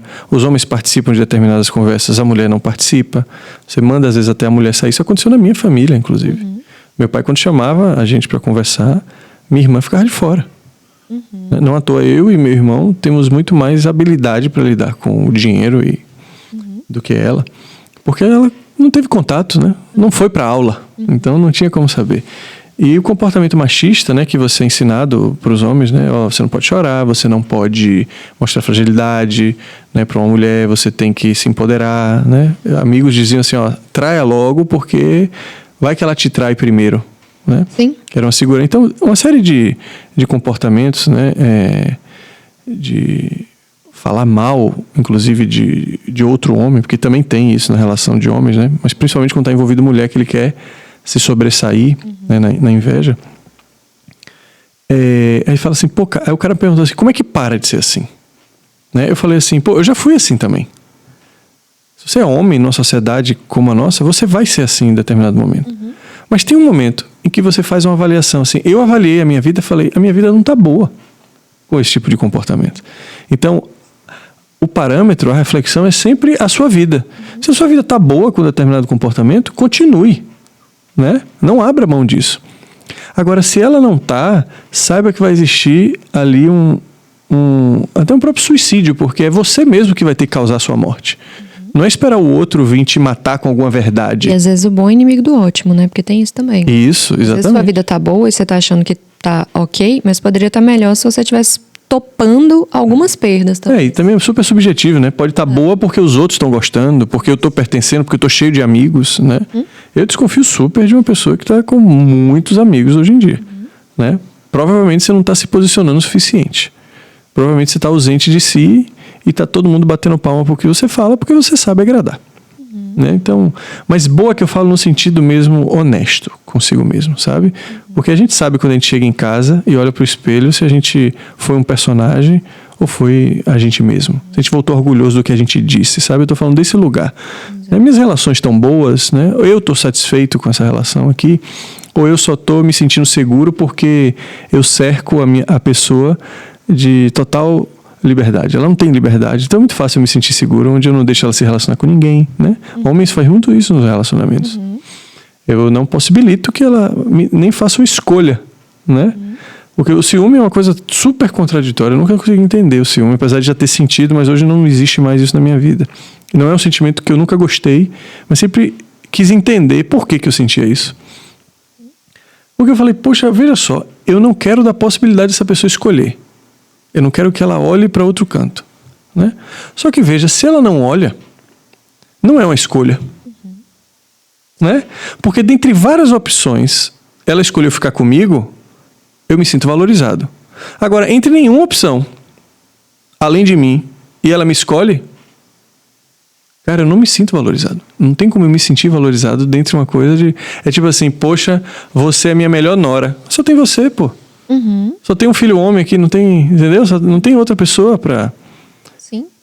Você é a melhor sogra que eu tenho, né? Coisas que não fazem sentido, a gente até ri disso. Só que isso que você está dizendo, Samir, eu acho que só é possível quando a gente está minimamente disposto a lidar com a dimensão do risco. Claro. Então, às vezes, eu prefiro, talvez, não ter esse reconhecimento de que o outro me escolheu, de que eu estou à altura do desejo, da escolha dele, para não ter que lidar, por exemplo, com o risco de não tê-lo aqui à minha disposição. Para não ter que lidar com o risco de que talvez ele possa prescindir de mim. Então, acho que só é possível, até se fazer esse questionamento e você desejar que essa dimensão de escolha apareça, quando você está minimamente topando lidar com o risco envolvido aí, né? E isso é algo que a gente tem, em geral, bastante dificuldade. Exatamente. As relações são um risco, né? Porque tocam nas nossas maiores dores. E por que a gente escolheu tretas familiares? Porque a gente acredita, né? Que essa é a base para que você saia dali realmente sabendo se relacionar. Independente de culpa, independente dos sentimentos. É para sentir tudo isso que vocês sentem aí, né? É para ter, inclusive, desobediência, né? Porque em algum momento você vai ter que desobedecer no mundo para você se destacar, né? Se você quer ser um chefe de cozinha, eu sempre dou esse exemplo, você vai ter que desobedecer uma estrutura de uma receita para você fazer algo diferente. E aonde você desobedece é dentro de casa mesmo, onde tem uma hierarquia te dizendo você não pode, de vez em quando você vai lá, adolescente, rebelde, mas é um aprendizado, porque se você só obedecer nesse mundo, você também pode estar com um futuro bastante restrito, né? Em relação a diversas experimentações e possibilidades que essa vida tem para te dar. Então, tudo isso que às vezes a gente olha a família, né? Poxa, minha casa não foi legal, meu pai fazia isso e tudo. Mas graças a isso você saiu dali. Porque se tivesse tão bom e gostosinho, você estava ali até agora. Exatamente. Né? Então, eu aprendi, né, na minha vida, até o meu chefe que eu mais odiei, hoje eu olho ele como um herói que me libertou. Porque se ficasse tão bom e agradável, eu não sei se eu queria sair daquela empresa. Sabe? Sim. Então, eu acho que é preciso a gente ter um pouco de maturidade nessa hora, né? E tô falando principalmente para os filhos, de olhar assim, cara, tudo isso que eles estão fazendo, né? Se você não conseguir olhar de outra maneira, você vai achar que a sua missão de vida é fazer aquele ambiente ser legal. Porque, na verdade, muitas vezes você não consegue mudar de ambiente porque você tem medo e aí você quer mudar o ambiente, né? E aquele ambiente ali, primeiro, ele não é seu. Você só faz parte dele, né? E isso é importante a gente frisar. Perfeito, com certeza. Outro ponto ainda em relação a essa dimensão de conforto, né, e desconforto no ambiente, nas relações em si, e isso aparece bastante como demanda para a gente, é que, em geral, as pessoas se consideram muito maduras e abertas a receberem críticas, feedbacks, a receberem um determinado apontamento. Mas o que a gente vê na prática é que as pessoas têm muita dificuldade. E chega a ser uma dificuldade, às vezes, infantil, assim, às vezes escandalosamente infantil. Então, a queixa é em relação ao ambiente, em relação ao que acontece ali nessas relações, porque fulano fez um comentário que me atacou, fulano me deu determinado feedback, fulano quer mandar na minha vida. Às vezes esse mandar na minha vida é um... Pô, você tá indo por esse caminho aqui, não tá muito legal, né? Às vezes é extremamente interessante o que aquele fulano ali tá tentando fazer e você lê aquilo como um ataque. A gente tá tão na defensiva o tempo inteiro, sabe? Tão despreparado para lidar com a crítica, pra falar, mas o que essa pessoa tá me falando tá me doendo pra caramba, mas minimamente eu preciso escutar, assim. Isso é uma das coisas que mais dificulta a convivência em geral. E isso de todas as linhas cruzadas. Pai, filho, pai, esposo, marido, sogra, sabe? Para todos os lados, assim. Às vezes o outro não fala ou não faz, mas as circunstâncias, de algum modo, elas acabam te fazendo perceber um ponto seu que você não gosta. Por exemplo, eu tenho dificuldade de ser de tal modo. E aí eu vivo uma situação ali com aquelas pessoas em que acontece um problema por eu talvez não ter tido uma ação. Por exemplo, eu tenho dificuldade com organização. E aí estava ali com essa demanda e fica claro para todo mundo, né, que, pô, eu deveria ter tido uma performance e eu não tive. Aí eu me sinto super mal com aquilo. Eu não me sinto bem com essas pessoas, meu santo não bate, eles são muito assim, eu sou de outro jeito. Sendo que um pouco mais de maturidade emocional, principalmente, eu poderia falar, caramba, eu sei que isso aqui é uma dificuldade minha, eu sei que eu me sinto vulnerável e fragilizada por talvez não conseguir oferecer isso aqui como eu gostaria ou como eu julgo que seria interessante. Eles nem me cobraram nada, mas eu percebi. Eu percebi que ali faltou algo meu. Eu percebi que a minha performance ela não foi muito legal. E aí é completamente diferente de meu santo não bateu, eu não fui com a cara de fulano. A diferença não impede a convivência. Perfeito. Né? E a gente acha isso o tempo todo, né? E é o que a gente está passando no mundo, cara. Né? A gente não está entendendo que é a diferença que faz a diferença na vida, né? Porque, veja, quando a gente, por exemplo, falando de pais e filhos aqui, né? A gente tem uma diferença, né? Então, talvez a gente tenha que mudar a dinâmica da convivência. Por exemplo, pô, você quebra o pau com a sua mãe, cara. Vocês já viram que vocês têm personalidades, opiniões distintas o tempo inteiro. Então, assim, será que tá te fazendo bem falar todo dia com ela sobre tudo? Né? Ou será que você não deveria diminuir essa frequência para você começar a ter outras relações onde você possa trocar também? E que aquela mãe às vezes não dá espaço. Sim, e que você hoje não deixa de fazer isso porque você sente culpa porque ela não vai querer falar com ninguém. Por que você não busca isso fora também? Até porque, tem uma coisa também, viu? A gente não acredita que o ser humano ele está condenado a ser feliz. Eu sempre digo isso. Por que eu falo isso? No dia que a sua mãe não tiver você para conversar, ela não vai ficar em casa chorando. Sim. Ela vai arranjar outra pessoa. É isso. Ela vai arranjar o porteiro. Se ela for sozinha, ela vai comprar uma cachorra. Alguma coisa ela vai fazer. Ela faz com você porque é mais conveniente, é mais fácil. Isso. Mas ela vai dar o jeito dela e você precisa acreditar nisso. Que ela vai criar outras estratégias de sobrevivência. Poxa, aí você era amiga de sua mãe, amigo do seu pai, você era parceiro, fazia tudo com ele. E aí, de repente, você casou. Teve filhos e hoje é uma dinâmica completamente diferente. Cara, quando estabelece dentro dessa nova configuração, essa nova configuração não pede a mesma dinâmica de antes. É aí que dá o problema. É quando você tenta preservar uma coisa dentro de uma dinâmica física que é completamente diferente. Por exemplo, meus pais hoje moram em Praia do Forte, 60 quilômetros de Salvador, do aeroporto. Da minha casa mesmo é uns 80 ou mais. Eu tenho 2 enteadas e uma filha pequena. Cara, eu falei pra eles, vocês estão aposentados sozinhos e estão bem de saúde. Vocês têm que vir me visitar, senão não vai rolar. Não é mais aquela coisa de eu ficar indo final de semana quando eu era solteiro com a minha namorada. Minha namorada virou mulher. Sim. Minha mulher virou mãe. Eu virei pai. Então, assim, dentro dessa nova configuração... E aí eu tô passando por isso agora, porque eles entendem... Você nunca mais veio aqui, né? Você não liga mais pra gente. Sendo que não existiu uma consulta de tipo assim, poxa, você não tá olhando pra minha vida. Sim. Você tá olhando pra sua necessidade somente. Então, esse diálogo o tempo inteiro franco, né? De dizer assim, olha só, eu tô passando por isso. Então, eu também tô esperando algo de vocês. Sim. Como, por exemplo, vocês virem me visitar. O que não impede também de você falar, ó, vou fazer um almoço aqui por mês na minha casa e quero receber vocês. Poxa, eu me programo, mas assim, quando eu vou hoje, eu vou com babá, vou com carrinho, eu vou com... Sabe? Não é simples eu chegar, pego o carro e vou aí, como eu ia às vezes passar uma noite, tomar um vinho e voltar no outro dia. Sim.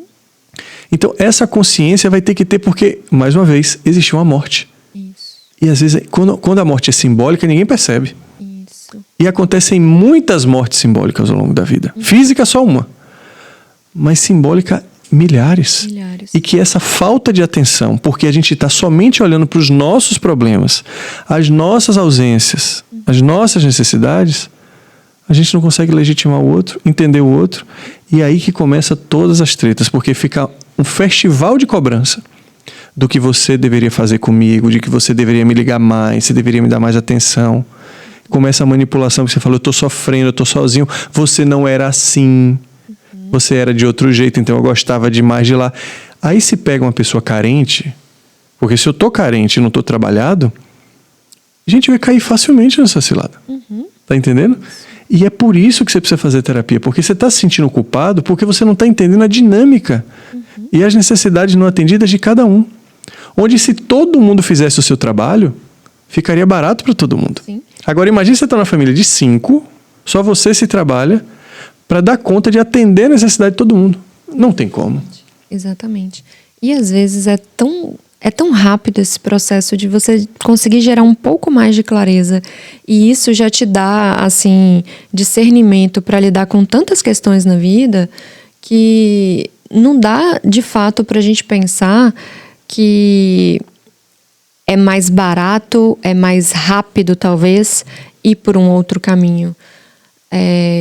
Como eu falei agora há pouco, a natureza não dá saltos, assim. Então, ou, de fato, a gente vai colocando um pé na frente do outro e dando os passos que a gente precisa dar, ou a gente vai, vira e mexe, tá se batendo no mesmo buraco, tropeçando nas próprias pernas, por algo que às vezes é tão simples, é tão, enfim, fácil de ser administrado. E eu não estou dizendo aqui que eu não vou fazer terapia porque a minha família não faz, porque tem essa ideia, né? Poxa, faço terapia para lidar com gente que não faz terapia. Não. Essa também é uma finalidade errada. A terapia é para você aprender a lidar com você quando você está em relação com pessoas que não fazem terapia. Isso pode acontecer. Por quê? Porque é dificultador você tentar embutir numa pessoa que não está terapeutizada. Olha, você está fazendo isso porque você está carente, porque a sua necessidade veio de sua mãe. Você não vai conseguir fazer isso com a pessoa. Né? Mas você vai ficar bem com as ações que você quer fazer hoje em relação a isso, para não se sentir culpado ou ter qualquer outro tipo de emocionalidade ignorante e que não é de sua responsabilidade, mas você está abraçando como se fosse sua.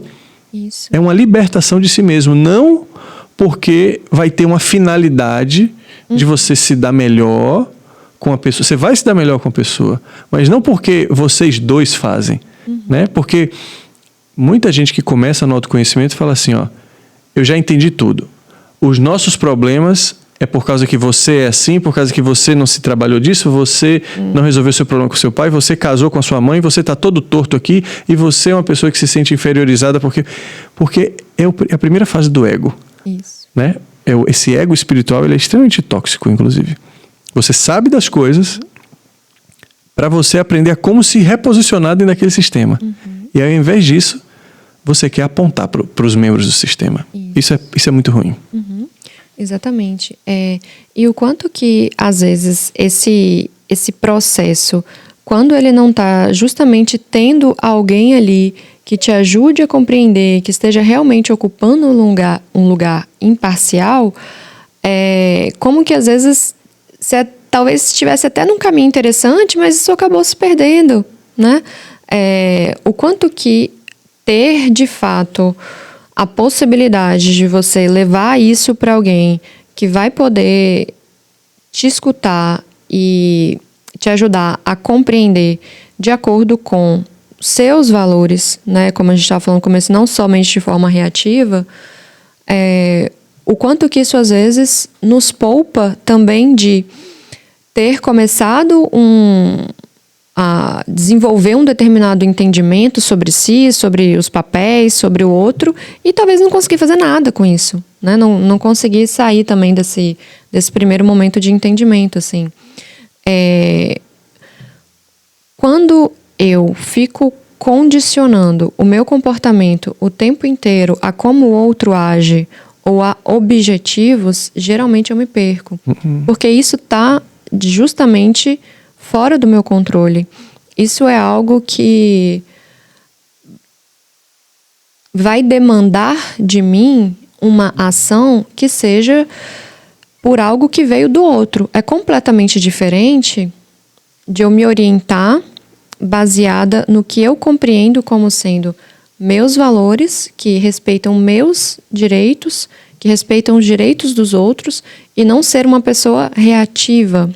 Se você age de um determinado modo e eu me vejo com a necessidade de ter alguma reação, não dá para eu condicionar o que você está me entregando, como eu vou agir. Porque aqui eu estou perdida em relação a mim mesma. Exatamente. Então, independente do que o outro faça, eu sei como eu vou orientar a minha conduta, eu sei como eu vou orientar eu tô aqui no meu centro, né? comportamento de acordo com o meu eixo, de acordo com o que é caro para mim, com o que é valoroso para mim. Então, essas perguntas que a gente recebe, o que fazer quando fulano faz tal coisa? O que fazer quando fulano te diz isso, isso e aquilo? Você age de acordo com você, não é com fulano, né? Aonde é que está baseada a sua orientação?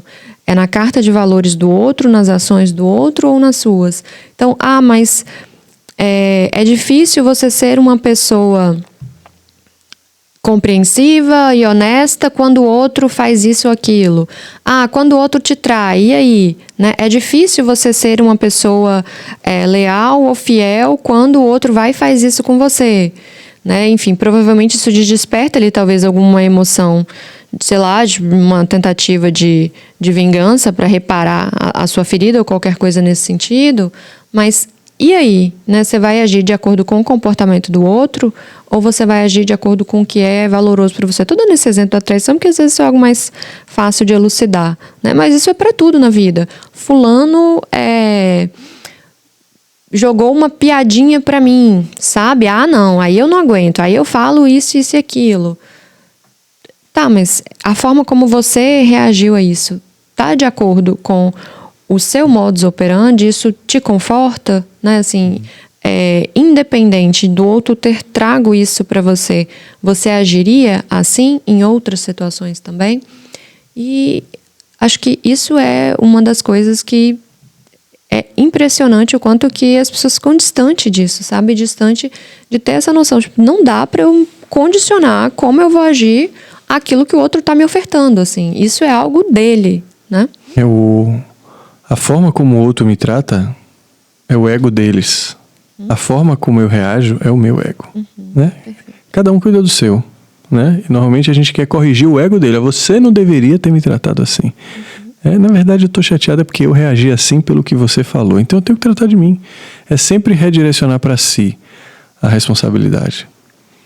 Tem uma coisa até para a gente finalizar aqui. Já passamos de 2 horas aí, Alce?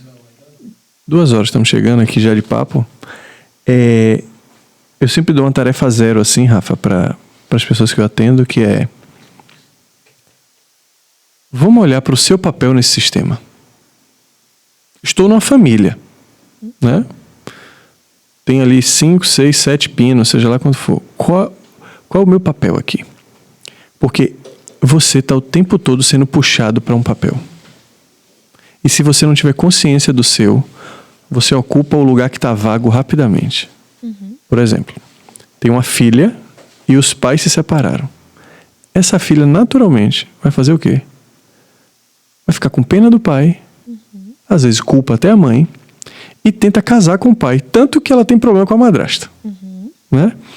Por quê? Porque o pai às vezes vai estar ali de coitadinho, vai estar sofrendo. Se a mãe arranjar uma outra pessoa e o pai não arranjar logo então, aí ela... E às vezes o pai está satisfeito, às vezes não quer outra relação e ela entende que ela depois não pode largar o pai. Aí ela tem dificuldade de arranjar um namorado futuramente, porque ela acha que ela está comprometida. Ela não sabe, mas ela está.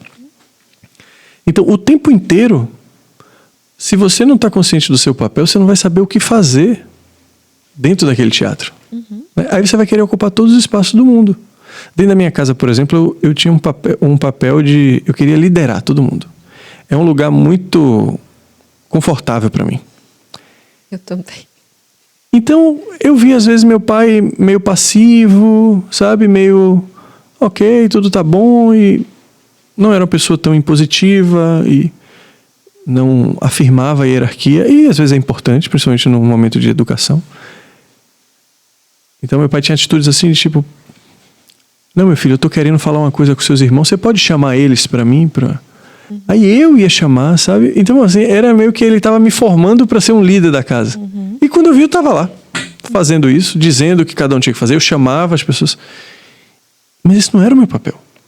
Meu papel era de ser filho. Né? E depois eu senti falta de ser cuidado, de ser orientado. Mas isso me ajudou muito, né? Como eu estou falando aqui, que às vezes esses erros aí trazem benefícios que você não acredita. Graças a isso, hoje eu consigo pegar um problema, consigo pegar um negócio e fazer com mais segurança, porque eu me cerco de todos as intempéries que possam acontecer, né? De todos os riscos. E isso me trouxe muita independência. Né? Então, as coisas acabam trazendo sempre benefícios a depender da forma como você olhe. Isso trouxe deficiências? Trouxe. Eu vou lá e trato. Né? Tenho meu terapeuta ali também. Né? Mas me trouxe muita coisa boa. Mas veja... eu ocupei muito mais tempo um papel que não era meu do que o papel que era meu. Sabe? E muitas pessoas estão assim hoje. E essa disfuncionalidade familiar que acontece, ela é muito comum, galera. Porque a gente tá fazendo essa reacomodação de forma aleatória, ao bel prazer da inconsciência. E quando você entra num trabalho terapêutico, né, onde você traz isso para a consciência, você tira do inconsciente que está lhe levando para esses lugares e vai para o consciente, você vai precisar de um super desafio, né? O lugar de líder que era confortável para mim, eu tive que me ausentar, porque eu tinha na minha cabeça o quê? Se eu sair desse lugar, isso aqui vai desmoronar. Sim. Então eu comecei meu terapeuta ia me guiando, sai agora assim, sai aqui, vamos fazer esse teste, vamos analisar o que você sentiu, vamos analisar como se comportou. E foi uma bênção quando eu vi que tudo se acomodou. Né? Que eu não era essa pessoa super importante assim, né? Insubstituível, né? Totalmente necessário, né? E aí o que é que faz? Poxa, já que não tem tanto trabalho ali para mim, eu vou procurar o trabalho aqui, né? Que tá também me demandando muito. Abre espaço para isso, né? Exatamente. Perfeito. Pois é, assim, acho que consciência, né? Autoconsciência e essa possibilidade de fazer uma leitura de cada ciclo da vida. Isso. Você conseguir minimamente se distanciar um pouco, a gente chama isso na psicologia de difusão cognitiva, né? De você se separar minimamente do processo corrente ali no momento e conseguir olhar as coisas como observador, né? E não mais tão fusionado ali, de fato, no processo que está acontecendo. Então, você conseguir se desfusionar e observar aquele ciclo, observar aquele processo, tendo consciência do que é que te toca, tendo consciência de cada papel colocado aí na dinâmica que seja, essa clareza, às vezes, por si só, ela já desembaraça tanta coisa. Perfeito. E é isso. Muito bom. Ótimo fechamento. Isso aí é realmente... Essa primeira consciência já traz reverberações muito positivas para a nossa vida. Rafa, muito obrigado mais uma vez pelo papo. Obrigada a você também, Mari. Como sempre, aprendi muito. Também. Hoje foi o primeiro com as nossas lindas canecas aqui. Em breve teremos até uma lojinha aí, viu? Isso aí. Para a galera adquirir os nossos produtos. Isso aqui foi feito com muito carinho, assim como eu sempre digo, os nossos profissionais foram escolhidos também muito com muito carinho a dedo. E se vocês gostaram aqui desse conteúdo, trouxe alguma reflexão para vocês que o fazem olhar para o seu sistema familiar, para as suas relações às vezes conturbadas, saiba que isso tem jeito. Tudo tem saída e a terapia para mim foi um salva-vidas, né? Fiz disso, inclusive, parte da minha vida, né? Trabalho com isso hoje através da Acolhe Terapias. A Rafa é uma profissional de psicoterapia há anos e é uma linha que a gente acredita que você consegue construir as coisas, né? Nada é resolvido sem ser construído. E a obra é feita dentro de um set terapêutico, né? E a nossa empresa tem...